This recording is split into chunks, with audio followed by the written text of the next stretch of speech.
Today, I'm holding up a mirror, not a regular mirror, but an algorithmic mirror. Look into it, or rather, look at your screen. Notice something? The content you see staring back at you is you. It's shaped by your embedding, a fancy tech word for the digital profile of you that algorithms use. In this episode, we'll uncover how your embedding shapes your entire information diet. The news you read, the videos you watch, the ads you get, even the opportunities you stumble upon online. It's episode 2, the algorithmic mirror, how your embedding controls what you see. Strap in because this is going to be eye-opening and a little spooky. I'm Dr. Dude. Let's abide and get in it. Before we dive in, quick shout out. If you find this topic as fascinating or terrifying as I do, hit that like button and subscribe. You don't want to miss the rest of this series. And trust me, the algorithmic overlords love those engagement signals. Okay, shameless plug over, let's get into it. Imagine the internet is a massive library with billions of books, videos, posts, etc. And you have a personal AI librarian following you around, handing you things it thinks you'll enjoy. That AI librarian is essentially using your embedding, a mathematical representation of your interests and behavior, to decide what to show you. It's as if every click and view of yours gets distilled into a multidimensional U vector, and all the content out there also lives as vectors. When the algorithm finds content whose vector is close to yours, boom, recommended for you. Let's bring this down to earth. Take YouTube. You know how it keeps suggesting video after video that you can't resist. Well, 70% of what people watch on YouTube is driven by these very recommendations. Crazy, right? On an average day, YouTubers around the world watch 1 billion hours of video, and most of those hours come from videos the algorithm served up. YouTube's algorithm is basically a master matchmaker between viewers and videos. It looks at your embedding, things like what you watched, how long you watched, what you liked, disliked, even your location and device, and tries to find the perfect next video that you personally are likely to click. It's narrowing down millions of videos to a tailored shortlist just for you. If you just watched, say, a cooking tutorial, your YouTube might suddenly serve you a buffet of recipe vids. Watch a Taylor Swift music video, and the algorithm might suggest an Ed Sheeran song next because, hey, lots of Swifties also like Ed. It's connecting the dots using embeddings, effectively saying people like you enjoyed videos like this.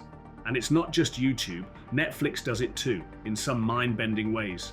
Ever notice how the cover art for a show or movie on Netflix seems almost designed to tempt you? That's because it is.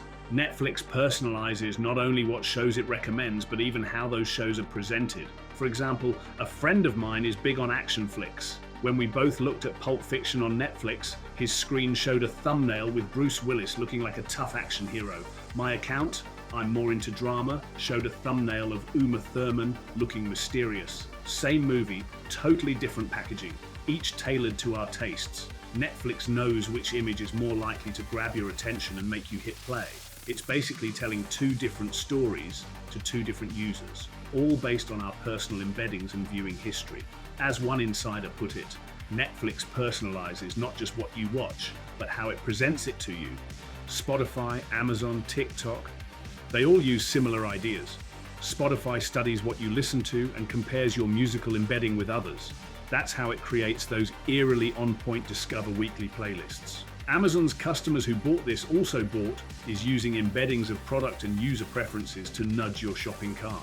And TikTok, oh boy, TikTok's algorithm is famously scary good at this. You watch a couple of 15-second clips, maybe you linger on a cat video and skip a dance video, and TikTok's like, got it, this person loves cats, meh on dancing.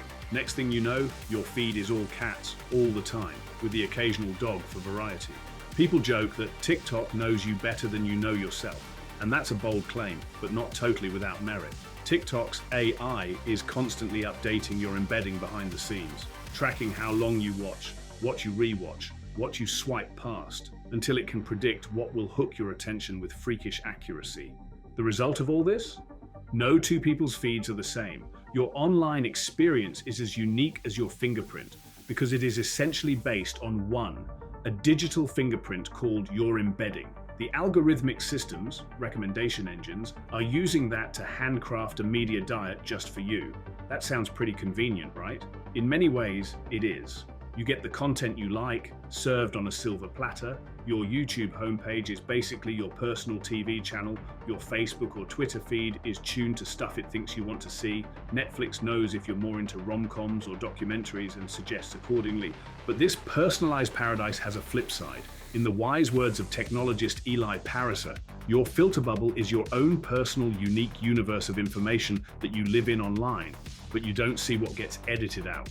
In other words, while you feast on the content served to you, you might be missing a whole lot of other perspectives and information that the algorithm filtered away.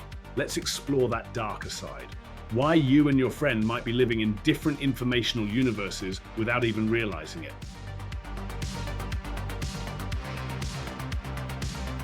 Picture this. You and your best friend sit down at lunch and start talking about what's in the news. You mention this wild story about a scientific breakthrough you saw on your news app. Your friend looks puzzled. They haven't heard about it at all. Instead, they bring up a political drama and a celebrity scandal that you totally missed. You each pull out your phones, open up your feeds, and it's like you're looking at two completely different worlds. How is that possible? You both live in the same real world, but online, you inhabit parallel universes curated by algorithms. This isn't just a hypothetical, it's happening everywhere. One tech writer described talking with his teenage daughter and realizing that even under the same roof, they were operating from fundamentally different understandings of reality. Why? Because the daughter gets her news from TikTok, Instagram, and Discord, while dad reads newspapers, listens to podcasts, and scrolls Twitter. Same current events, but absorbed through completely different filters, as he put it. We live in the same house, yet we inhabit increasingly distinct informational universes, he wrote.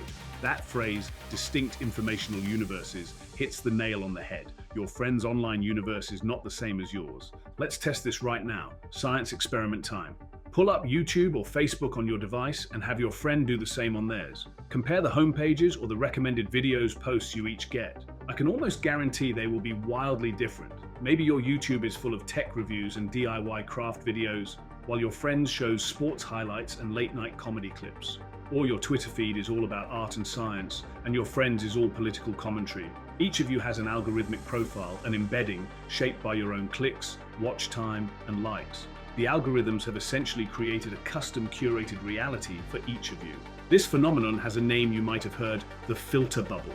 Eli Pariser coined this term to describe how personalization online can isolate us in bubbles of our own preferences. Your computer monitor is a kind of one-way mirror reflecting your own interests while algorithmic observers watch what you click, Pariser said. Think about that.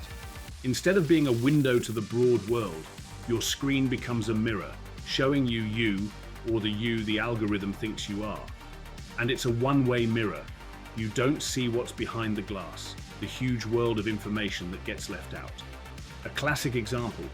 A few years back, Pariser asked two friends to Google the exact same word, Egypt, at the same time. These friends were similar demographically, both white, male, living in New York, but Google knew from their past behavior that one tended to click on news and politics, while the other leaned more towards travel and lifestyle. Guess what? The first guy's search results were all about Egyptian protests and political news. This was around the Arab Spring. While the second guy's results were filled with travel info, like tourist attractions in Egypt. Same word typed in, completely different outcomes. If they hadn't compared screenshots, each would assume, well, that's just what Egypt's search results look like. But in truth, each saw a custom-tailored slice of reality. Google's algorithm filtered and served what it thought each person wanted or needed to see. Now extend that to everything. The news stories you see on your Facebook feed might be very different from those your neighbor sees. Social media platforms learned that showing each user the posts most likely to engage them keeps us scrolling, so they algorithmically prioritize content differently for everyone. Facebook even admitted, after some prodding, that it was tracking which friends' posts you engage with and quietly editing out the others. Pariser himself noticed that his conservative friends' posts disappeared from his feed because he tended to click on his liberal friends' links more. The algorithm assumed, you don't really want to see those conservative viewpoints, so let's hide them. It never asked him. It just removed them. Poof. They were gone, invisible, as if those friends weren't posting at all. Think about the implications. You feel like you're seeing the whole Facebook, but actually you're seeing a version tailored to not upset or bore you, one that aligns with what you've clicked before. Meanwhile, your friend with opposite political leanings gets the opposite slant in their feed. Over time, two people's worldviews drift apart, each reinforced by their own custom news stream. No wonder we're hearing about polarization and people living in separate realities these days. Here's a quick challenge for you and a mini call to action. After you finish this video, find someone you know, friend, sibling, parent, who has different tastes or views, and compare your feeds. Facebook, Twitter, TikTok, anything. You might be astonished at how little overlap there is. Let me know in the comments what surprising differences you found. It's actually a fun, maybe unsettling experiment to see how finely tuned the algorithmic mirror is for each person. So we've established, thanks to embeddings and personalized algorithms, each of us lives in our own info bubble. It can be comfortable. Everything we see tends to affirm our existing interests and beliefs, like a personalized echo chamber. But why exactly do these platforms do this? What's the motive? Well, that brings us to how companies use your embedding to manipulate your attention, and yes, sometimes exploit it. Grab some popcorn, algorithmically recommended of course, and let's peek behind the curtain.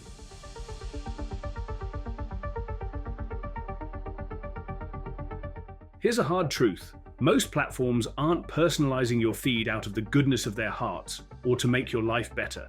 They're doing it to grab and hold your attention, because that's how they make money. In the attention economy, engagement is gold.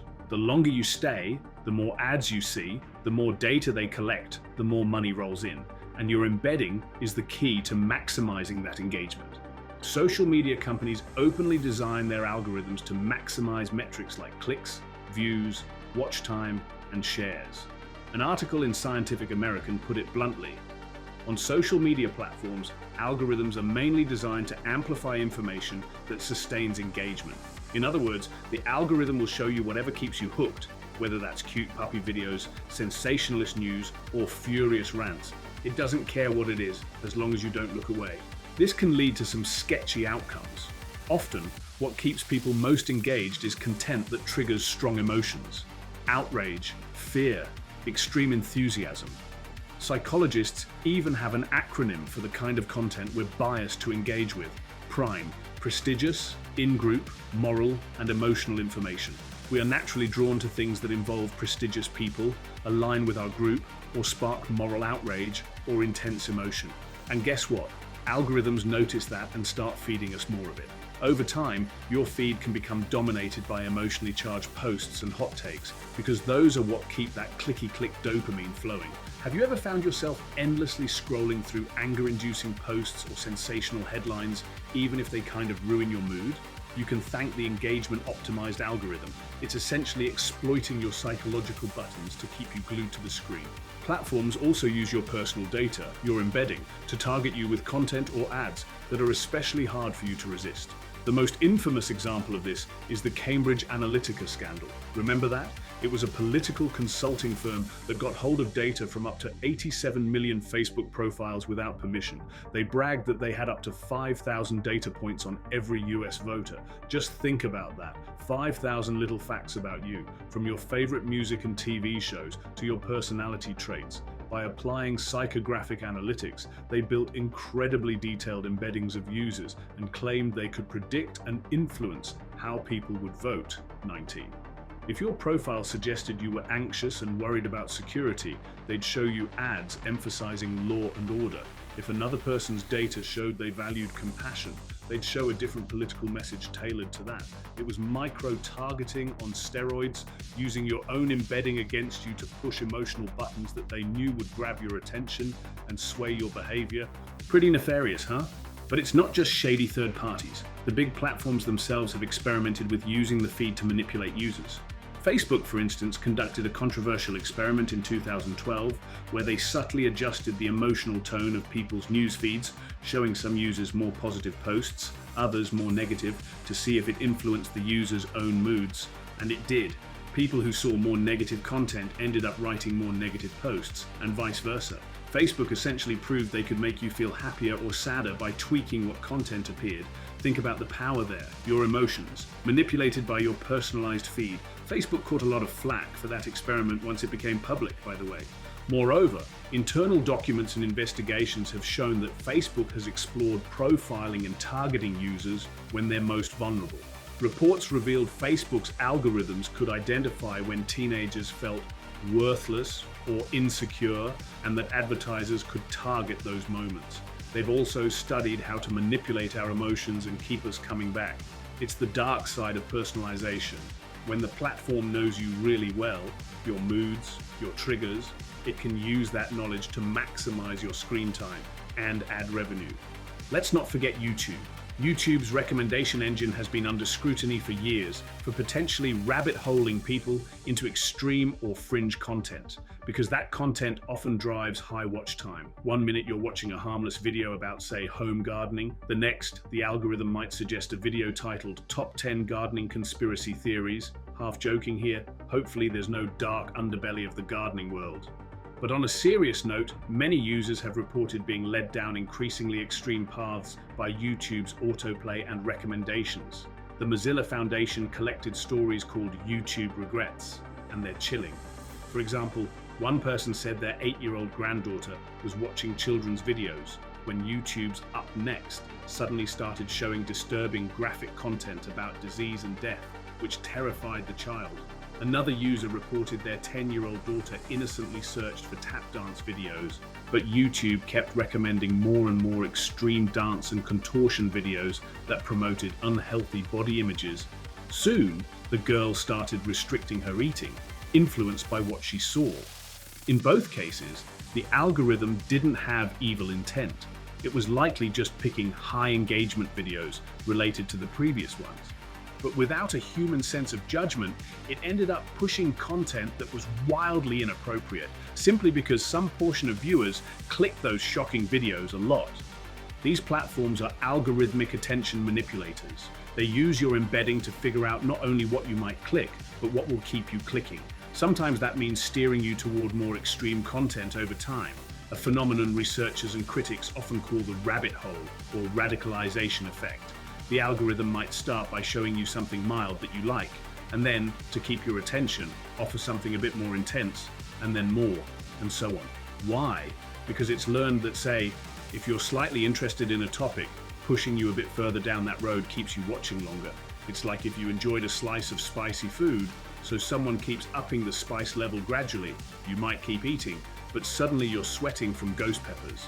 Now, a platform will say, we just show people what they want. But do we really want it, or has the algorithm nudged our wants? This is where we get into echo chambers and the self-reinforcing loop of identity. Because the content you see not only grabs your attention, it can also shape your opinions and identity over time. Let's dig into that feedback loop. When algorithms recommend content based on similarity, i.e. content close to your embedding, you naturally end up seeing a lot of things that reinforce what you already like or believe. It's comfortable, it's validating. We all love that feeling. Hey, this matches my view. This is exactly what I'm into. It's like the world is agreeing with you or catering to you. But if everything you see aligns with your existing preferences, you can get trapped in a feedback loop of affirmation. That's the classic echo chamber effect. You only hear echoes of your own voice, your own beliefs, bouncing back at you. We saw how Facebook's algorithm edited out dissenting voices on Paris's feed. That's happening at scale for millions of people. If you're politically left, you'll likely see mostly left-leaning posts and news. If you're right, you'll see right-leaning content. Each side becomes blind to the other. In fact, research suggests these algorithms can make us feel even more divided than we really are by amplifying the most extreme voices on the other side. People begin to think the political in-group and out-group are more sharply divided than they truly are, because what they see online is a caricature of the opposing view, the loudest, most extreme examples. This is sometimes called false polarization. It's like each side is watching a different movie about the world, each convinced theirs is the true reality. Echo chambers aren't just political either. They happen with any interest or belief. If you're into a health fad, your YouTube, Instagram will show you only content praising it, making it seem like everyone's doing it and it's 100% amazing, while filtering out videos that might critique it or offer alternatives. If you're into a music genre, you might never hear other genres because the algorithm keeps you in that sonic bubble. So much for broadening one's horizons in music. On streaming services, this can mean you don't discover things outside your usual taste because the algorithm thinks you won't click them. A world constructed from the familiar, Parisa warned, is a world in which there's nothing to learn. What's sneaky is that you often don't realize what you're not seeing. As Parisa said, you don't see what gets edited out. If Google never shows you the opposing viewpoint in search, if Facebook hides posts that it thinks you won't like, how would you know? It's invisible omission.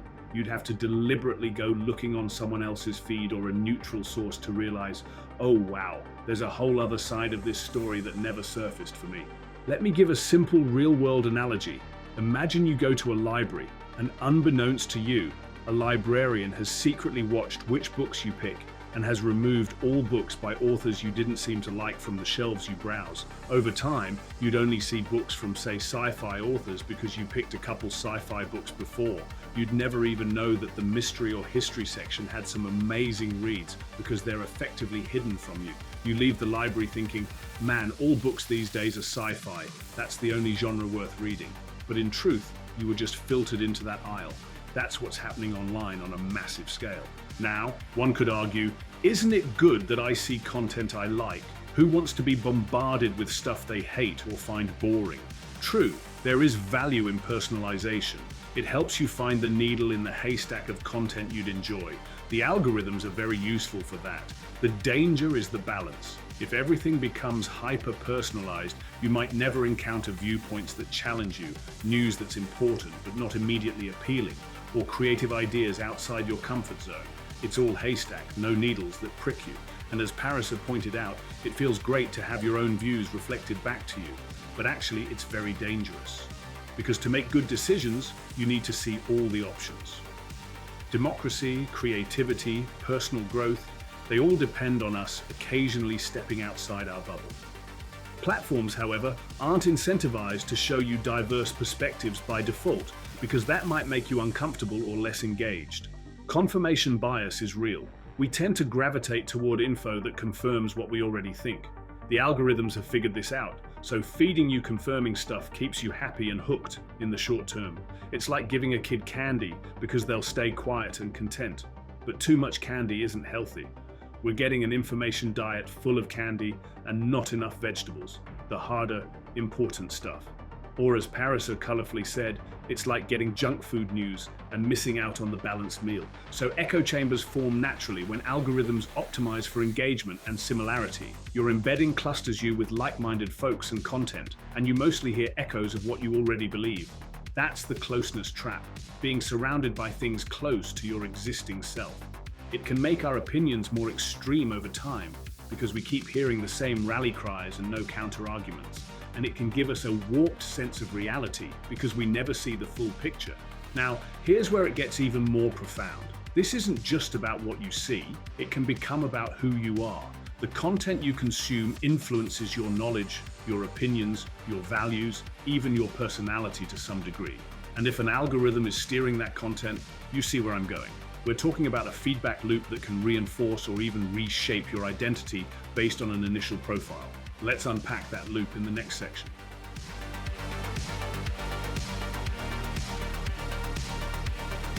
One of the most fascinating and unsettling aspects of algorithmic personalization is how it creates a self-reinforcing feedback loop. The simplest way to put it, you are shown what the algorithm thinks you'll like. You engage with it because, yeah, you did kind of like it. That confirms to the algorithm that it was right, that this is indeed the kind of stuff you want. So next time, it serves you more of that, possibly an even more intense version. You engage again, maybe even more enthusiastically this time. The content is really hitting that sweet spot. The algorithm goes, great, let's dial it up, and so on. Round and round it goes.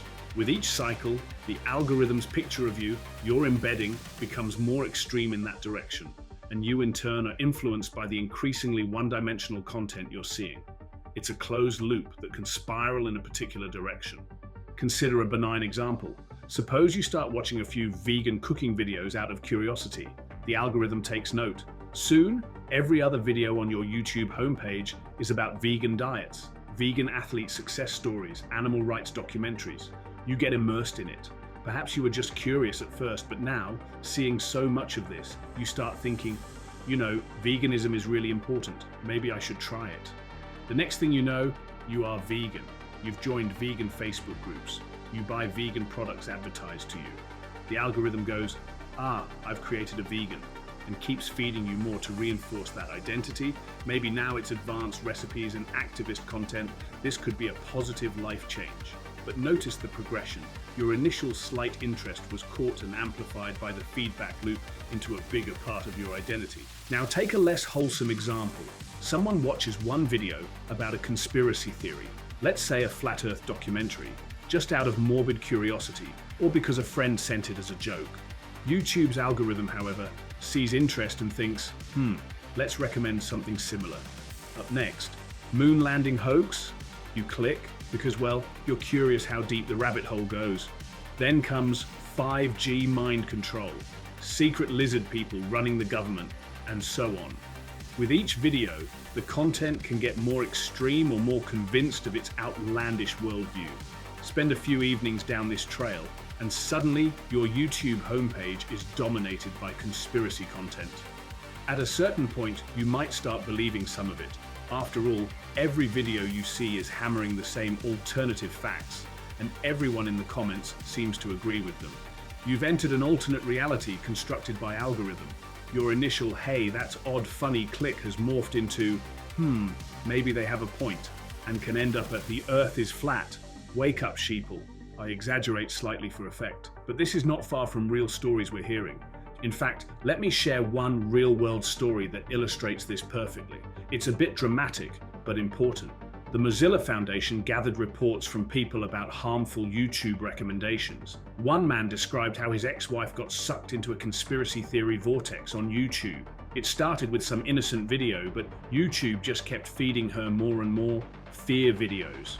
That's what he called them. Video after video of paranoid conspiracy content, suggesting all sorts of dark, false things. Over time, it changed her personality and worldview. She became paranoid herself, convinced wild theories were true. At one point, she believed a helicopter flying by was a govt raid when it was just checking power lines.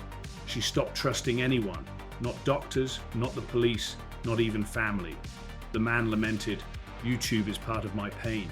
It reminds me how terrible the world can be to those who are different." In his case, this spiral contributed to their marriage ending. That's an extreme, heartbreaking example of an algorithmic feedback loop, literally altering the course of someone's life. One video led to another and another until it fundamentally reinforced and reshaped a person's identity and relationships. Now, not every case is that extreme, thankfully, but we can all probably think of smaller examples in our own lives. Maybe you got really into a hobby because the algorithm kept suggesting content for it and that fueled your passion. Maybe a mild political opinion of yours got stronger after you joined some groups or kept seeing content that agreed with you 100%.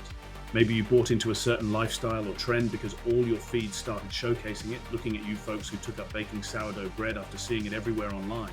The point is, what we consume influences us, and nowadays what we consume is heavily influenced by algorithms. It's a two-way street. Here's a fun personal anecdote from Dr. Dude's life.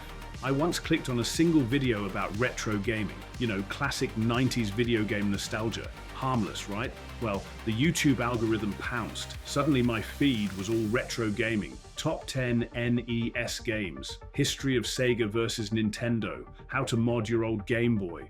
I found it amusing and kept watching a few. Fast forward a week, and I realized I had spent hours watching content I never intended to seek out. It was just fed to me because of that one initial click. I went from casual nostalgia to seriously considering buying an old Super Nintendo off eBay. The algorithm was this close to turning me into a retro game collector, all because it noticed one little interest and kept amplifying it. I had to step back and say, whoa, how did I get here? Did I choose this deep dive, or did the algorithm choose it for me? This happens in more impactful ways too. Think about news consumption.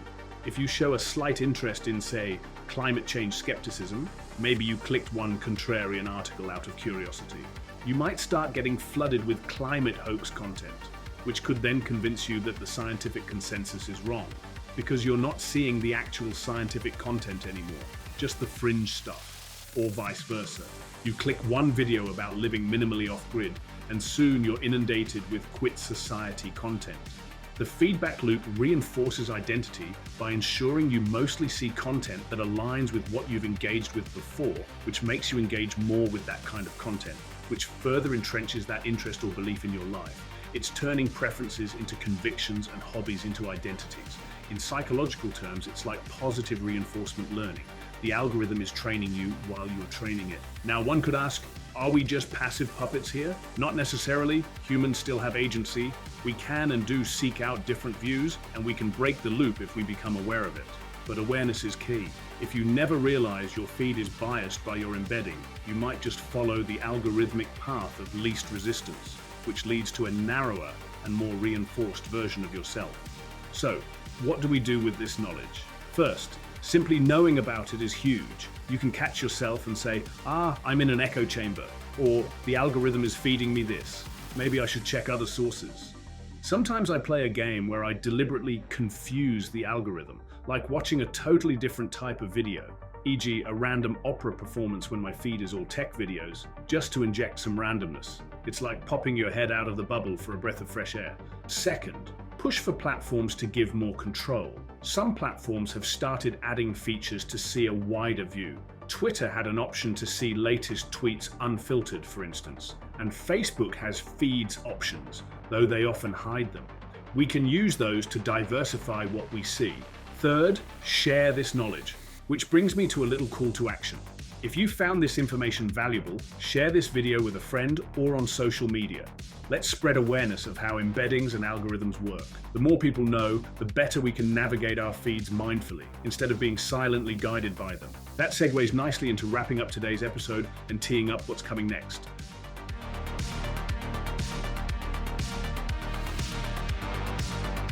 We've journeyed through the looking glass, or rather the algorithmic mirror, and seen how your embedding, this invisible profile of you, controls so much of what you see online.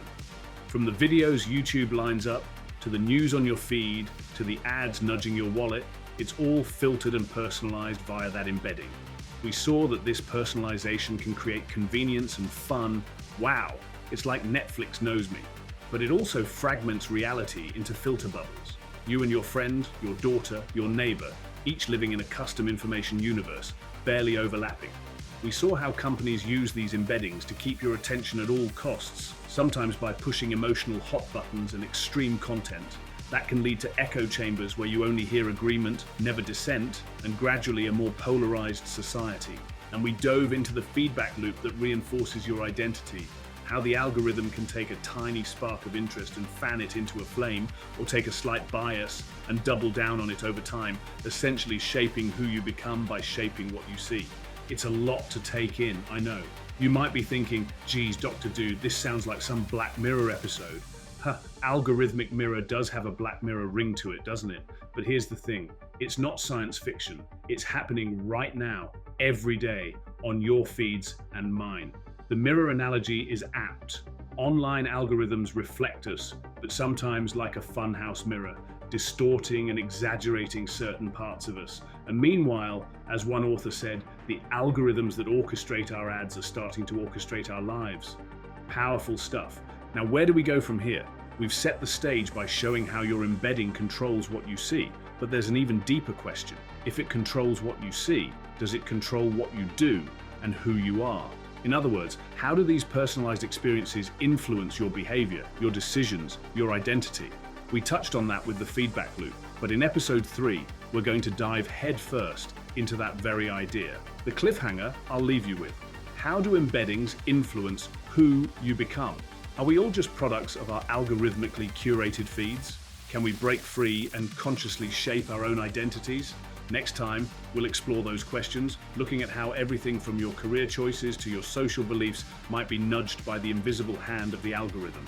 So if you haven't already, subscribe to the channel and hit that bell so the algorithm, ironically, will make sure you see the next episode. Sometimes you've got to team up with the algorithm to outsmart the algorithm. Like this video, if it opened your eyes or gave you a laugh or a scare, it helps more people discover this series, basically telling the algorithm, this is quality stuff. Comment below with your thoughts or that feed comparison experiment. Did you find you live in a different online universe than someone else? I'm super curious. Share this video with a friend who constantly says, "Nah, the internet doesn't affect me." Show them what's really going on behind the scenes. Consider it a gentle intervention via Dr. Dude. And of course, subscribe so you don't miss episode 3. Trust me, you'll want to see that. Thank you for watching, and remember, the mirror isn't destiny.